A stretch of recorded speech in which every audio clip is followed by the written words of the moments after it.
Hello, and here with me a young star, Samiksha Jain, rank holder throughout her life. And life for a professional is what? CPT, inter, final, like all cost accountants, chartered accountants, company secretaries face this challenge, but only few of them manage to get 100 out of 100 marks in costing, and then they jump into a field which is very untraditional. And I specially invited her to share with us a few of her great achievements.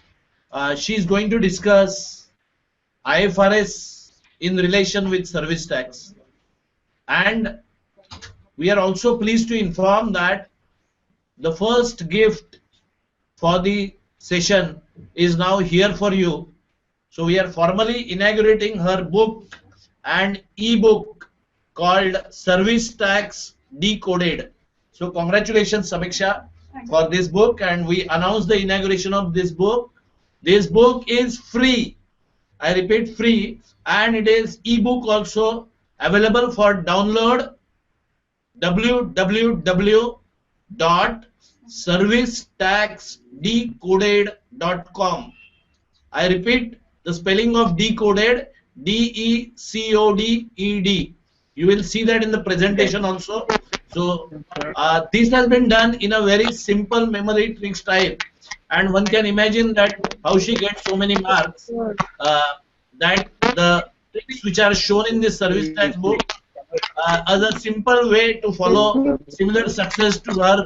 So if you want to get 100 out of 100 in service tax, here is a book already made by Samiksha Jain, and I am now handing over for Samiksha to say a few words on IFRS in line with service tax, especially revenue recognition. Over to Samiksha. A very good afternoon to everybody. Firstly, let me thank Bhave sir for giving me this opportunity to be part of such a big event and to speak on a small yet a very vital question, that when we talk about revenue in terms of in AS 18, does this revenue include indirect taxes like service tax, VAT, and similar indirect taxes?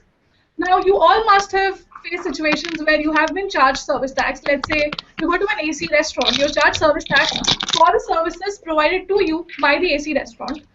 Now, typically, in the case of any indirect tax, the service provider charges the service tax to the service receiver on behalf of a third entity, which is the government, which means the service provider is only an agent of the government in collecting the service tax. So let us understand whether the revenue which the restaurant will be putting as service tax. So let's say the restaurant charges you 100 rupees and a service tax of 5.6 rupees, whether this 5.6 rupees charged by the restaurant will be recorded as revenue by them and be subject to Ind AS 18. Let us have a look with the help of a presentation. Okay, so let us have a look at that with the help of an animated PPT. Now we have over here a beautiful lady who is a service receiver, and we have a service provider.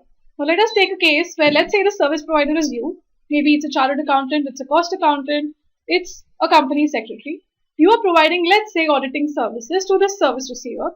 Obviously, the thing we look at most after providing services, you are raising an invoice to the service receiver, and this invoice says you provide services for, let's take an example of rupees 100. Now, assuming a service tax rate of 14% at that relevant time, the total amount charged by you to the service receiver is 114. Now, typically, you may understand that there are two ways of recording this 114. The first being that you pass an entry, professional fees, you credit the professional fees of 114 rupees as your income, then you debit the service receiver for the entire 114. Thus, what happens is the 14 rupees of service tax is shown as expense on the P&L debit side, and the entire 114 goes to your P&L credit side. In this method, you may be having a confusion whether the service tax forms a part of revenue as per Ind AS 18. That is, whether all the principles applied to revenue would also apply to the service tax of 14 rupees. The second way of accounting is by recording the service tax of 14 rupees as a liability in the balance sheet. That is, in duties and liabilities in the balance sheet credit side. At that point, friends, the amount of revenue that you would be recognizing would only be a service of rupees 100, and you would debit the service receiver for rupees 114, the difference 14 rupees credited to your balance sheet credit side. In this situation, the confusion may rather not arise, but in the first situation where we've recorded the entire receipts of 114, let's understand whether this 114 would amount to revenue or not. Now, when the money flows from the service receiver to the service provider, service tax is collected by the service provider from the service receiver. We all understand this and that's rather simple, but the question is it revenue? In order to understand that, there is a formal definition of revenue provided in Ind AS 18, which says that revenue includes only that amount of gross inflow of economic benefit, that is, out of this 114, only such gross inflow of economic benefit would be revenue, which is received and receivable by the entity, that is, by the service provider, on its own account. Thus, out of this 114 rupees, whatever this service provider, that is you, exert because of your own efforts and earn on your own account forms part of revenue. Let's understand whether this 114, that is the 14 component of service tax, would be on your own account. So we break this 114 into two bags of say 14 of service tax and 100 of the main amount. Out of this, 100 bucks promptly goes to the bank account of the service provider, which means we understand this is on his own account. But what happens to this 14 rupees? Mr. Jaitley, we can see, is eagerly waiting with his bag to get full of money, and this 14 rupees flows from the service provider to the government, which means that this 14 rupees was not on account of the service provider's efforts, but was only collected on behalf of the government, that is on behalf of the Ministry of Revenue.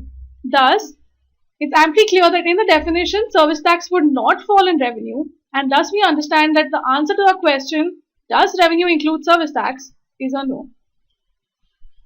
Thank you. As far as what Bhavi sir has already mentioned, you can, the book Service Tax Decoded, you can download it for free on www.servicetaxdecoded.com. It's basically memory techniques we've all learned from memory techniques at some point of time in our life, and we still remember those stupid silly codes that we make. So just an attempt to simplify service tax. Students of CA Final, CS, Cost Account, anyone who has any bit of service tax in their portion, or even professionals for that matter, you can master service tax by downloading this free copy on www.servicetaxdecoded.com. Thank you. Hi again. Thank you, Samiksha. That was a wonderful information that you have provided us, and I've personally seen that book of hers. It's amazing. I wish I would have had that book 4 years back when I gave my CA final. You should have written it way back.